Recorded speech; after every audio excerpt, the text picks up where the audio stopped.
ಹೇಳ್ತಾ ಗುರುಗಳೇ ನೋಡ್ತಾ ಇದ್ದೀವಿ. ಈಗ ಮಹಾಲಯ ಅಮಾವಾಸ್ಯೆ ಪ್ಲಸ್ ಗ್ರಹಣ ಒಂದೇ ದಿನ ಬಂದಿದೆ. ಅದೊಂದಷ್ಟು ಕನ್ಫ್ಯೂಷನ್ಸ್ನ ನೀವು ಕ್ಲಿಯರ್ ಮಾಡಿದ್ರಿ, ಮಾಡಬಹುದು, ಏನು ತೊಂದರೆ ಇಲ್ಲ ಅಂತ.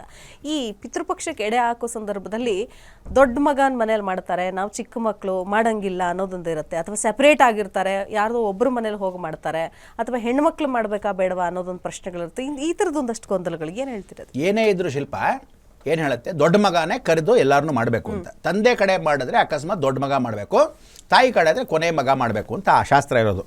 ಅಕಸ್ಮಾತ್ ದೊಡ್ಡವನಿಗೆ ಕೊನೆಯವನಿಗೆ ಬಿಟ್ಟರೆ ಮಧ್ಯದವನಿಗೆ ಶಾಸ್ತ್ರ ಇಲ್ವಾ ಅಂದರೆ, ಹೆಣ್ಣುಮಕ್ಕಳು ದೊಡ್ಡವರಾಗ್ಬಿಟ್ಟು ಗಮನೆ ಮಗ ಮಧ್ಯ ಆಗಿದ್ರೆ ಪರವಾಗಿಲ್ಲ, ಎಲ್ಲರೂ ಒಟ್ಟಿಗೆ ಮಾಡಬೇಕು ಪಿತೃಪಕ್ಷ ಅಂತ. ಆಮೇಲೆ ಎಲ್ರಿಗೂ ಹೇಳ್ತಾ ಇದ್ದೀನಿ, ಪಿತೃಪಕ್ಷದಲ್ಲಿ ಈಗ ಶಿಲ್ಪ ಮಾಡ್ತಾಳೆ ಅಂದರೆ ಅವ್ಳಿಗೇನು ಅಂದರೆ ನಾನೇ ದುಡ್ಡು ಹಾಕೊಂಡ್ಬಿಡ್ತೀನಿ, ನೀವೇನು ಯೋಚನೆ ಮಾಡಿಬಿಡಿ ಹಂಗೆ ಹೇಳಿದ್ರೆ ಮಾಡಬಾರ್ದು. ಎಲ್ಲರೂ ಅದು 15,000 ಆದರೆ ಎಲ್ಲರೂ ನಿಮ್ದು 5,000, ನಿಂದು 2,000, ನಿಂದು 3,000 ಎಲ್ರಿಗೂ ಹಾಕ್ಬಿಟ್ಟು ಮಾಡಬೇಕು. ಹೇಳಿದ್ದೀನಿ ಈಗಲೇ, ದೇವ್ರ ಪೂಜೆ ಬೇಕಾದರೂ ಹಂಗೆ ಒಬ್ಬರು ಮಾಡ್ಬೋದಂತೆ, ಪಿತೃಕಾರ್ಯ ಮಾಡಬೇಕಾದ್ರೆ ಹಂಚ್ಕೊಂಡೇ ಮಾಡಬೇಕು. ಎಲ್ಲರದು ಒಂದು ಇಷ್ಟಿಷ್ಟು ಬಿಡಿ ಕಾಸು ತೊಗೊಂಡು, ನಿಮಗೂ ತಂದೆನೇ ಅವನು, ಹೆಣ್ಣು ಮಗಳಿಗಾಗಲಿ ತಂದೆ ಯಾರಿಗೇ ಆಗಲಿ. ಆಮೇಲೆ ಅಕಸ್ಮಾತ್ ತಂದೆಗೆ ಎರಡನೇ ಹೆಂಡತಿ ಇರ್ತಾಳೆ, ಅವನು ಇಟ್ಕೊಂಡ್ಬಿಟ್ಟಿದ್ರೆ ದೂರದಲ್ಲಿ ಕರೆದು ಅವ್ರನ್ನೂ ಕರೆದು ಮಾಡಿಸ್ಕೋಬೇಕು ಅಂತ ಹೇಳುತ್ತೆ. ಅಕಸ್ಮಾತ್ ಕಟ್ಕೊಂಡಿದ್ರೆ ಪರವಾಗಿಲ್ಲ, ಅವ್ರನ್ನೂ ಕರೆದು ಮಾಡಬೇಕು ಅಂತ ಹೇಳುತ್ತೆ. ಒಟ್ಟಿಗೆ ಮಾಡೋಕ್ಕೆ ಇಷ್ಟ ಇಲ್ಲ ಅಂದರೆ ನಿಮ್ಮ ಮನೆಯಲ್ಲಿ ನಿಮ್ಮ ಅನುಸಾರವಾಗಿ ದೂರದಲ್ಲಿ ಅದೇ ಸಮಯದಲ್ಲಿ ಮಾಡ್ಕೋಬೋದು, ಅಭ್ಯಂತರ ಏನಿಲ್ಲ.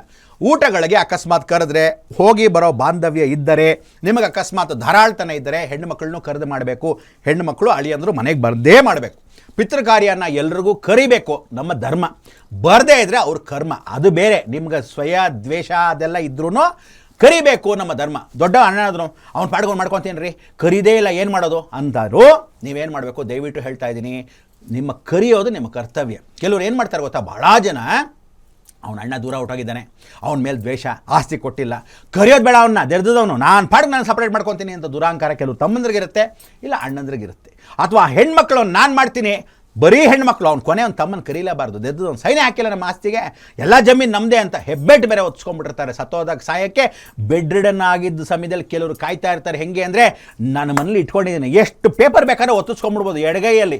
ಆ ಕಾನೂನು ಮಾತ್ರ ಫಸ್ಟ್ ತೆಗೆದಾಕ್ಬೇಕು. ಏನು ಅಂದರೆ, ಯಾವ ಹೆಬ್ಬೆಟ್ಟನ್ನ ಯಾವ ಕಾಲಕ್ಕಾದರೂ ಒತ್ಕೊಂಡ್ಬಿಟ್ಟು ತೊಗೊಂಬಿಡೋದು ಆಸ್ತಿ ಅಂತ, ಹಿಂಗೆಲ್ಲ ಮಾಡಬಾರ್ದು. ಯಾವತ್ತು ತಿಳ್ಕೊಳ್ಳಿ, ಸ್ವಯಾರ್ಜಿತವಾಗಿ ಕೊಟ್ಟಿರೋ ಆಸ್ತಿ ಆಗಲಿ ಏನೇ ಮಾಡಲಿ, ಯಾವತ್ತು ಕೊಳ್ಳಿ ಇಡ್ತಾನೋ, ಯಾರು ಬೆಂಕಿ ಹಚ್ತಾನೋ, ಯಾರು ಮಣ್ಣು ಹಾಕ್ತಾನೋ ಫಸ್ಟು ಅವ್ರುಗಳು ಕೂಡ ಭಾಳ ಲೆಕ್ಕ. ಏನಂತಾರೆ ಗೊತ್ತಾ ಕೆಲವು ಶಿಲ್ಪ, ನೀನು ಬೇಗ ಹೋಗೋ, ನೀನು ಮಾಡಿಬಿಡೋ, ಆಸ್ತಿ ನಿನ್ಗೇನೆ ಅಂದರೆ ಯಾರು ಮಾಡ್ತಾನೋ ಆಸ್ತಿ ಅವನಿಗೆ ಅಂತ.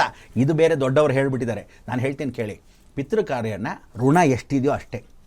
ಭೂಮಿ ಋಣ, ಯಾವ ಕಾಲಕ್ಕೂ ಮಣ್ಣಿನ ಋಣ ನಿಮ್ಮ ಕೈಯಲ್ಲಿ ಇಲ್ಲ. ಭಗವಂತ ಹಾಕ್ಕೊಟ್ರೆ ಹೆಜ್ಜೆನಲ್ಲಿ ನಿಮಗೆ ಪ್ರಾಪ್ತಿ ಇದ್ದರೆ, ಸಮುದ್ರದ ನೀರು ಎಲ್ಲ ಉಪ್ಪೆ, ಯಾವುದು ನಮ್ಮದಲ್ಲ. ನದಿ ಹರಿತಾ ಇದ್ರೂ ನಮ್ಮ ಬೊಗ್ಸಲ್ಲಿ ಎಷ್ಟು ಬರುತ್ತೋ ಅಷ್ಟೇ ಪ್ರಾಪ್ತಿ. ಅದನ್ನು ಬಿಟ್ಟು ನೀವು ಜಾಸ್ತಿ ನುಂಗೋಕ್ಕಾಗಲ್ಲ. ಎಷ್ಟೊಂದು ತೊಗೊತೀರಾ, ನನ್ನ ಮಕ್ಕಳಿಗಿರಲಿ ಮೊಮ್ಮಕ್ಕಳಿಗಿರಲಿ ಆಸ್ತಿಗಿರಲಿ ಅಂದ್ಕೊತೀರಾ. ಇವತ್ತು ರಾಜಕೀಯದವರಲ್ಲಿ ದೆರ್ದದವ್ರು ಎಷ್ಟು ನೀರು ಕುಡಿದಿದ್ದಾರೆ ದೆರ್ದದವರು, ಅವರೆಲ್ಲ ನಾಳೆ ಚೆನ್ನಾಗಿರ್ತಾರೆ ಅಂದ್ಕೊಂಡ್ರೆ, ಸರ್ಕಾರದ ದುಡ್ಡು ತಿಂದಿರ್ತಕ್ಕಂಥ ಎಷ್ಟೋ ಜನದ ಕರ್ಮವನ್ನು ಅವ್ರು ಅನುಭವಿಸ್ತಾರೆ. ಒಂದು ಪಿತೃಋಣ ತಿನ್ನೋಕ್ಕೆ ಭಾಳ ಕಷ್ಟ.